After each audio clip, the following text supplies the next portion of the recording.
Have you ever put a load of numbers into a Google Doc and thought nobody's reading all that? Here's the fix, and it's dead simple.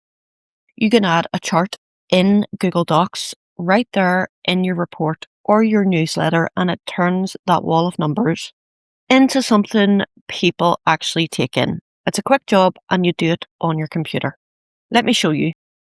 So you've got your figures typed into the doc. Now go up to the top and click the Insert menu.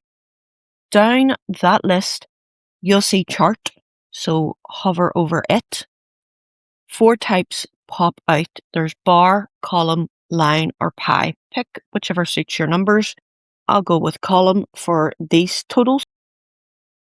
And there it is, a proper chart dropped straight into your document. That easy. And already it reads better than the numbers did.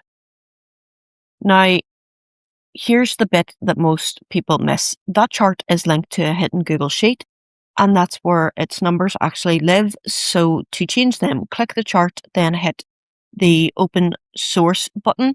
That opens the linked sheet. In here, you just change the numbers, same as any spreadsheet.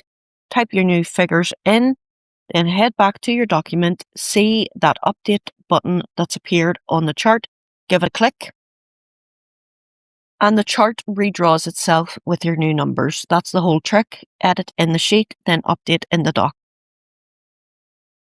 And if you want to make it your own, over in that linked sheet, double click the chart. The chart editor opens up on the right. From here, you can switch the chart type, give it a proper title, and change the colors to whatever you fancy. Make your changes. Then remember, pop back to the doc and hit update so it all shows up. One honest word before you go, this one's really a computer job. The phone app can only drop in a chart you've already made in Sheets. For inserting or editing it properly, sit yourself down at a computer.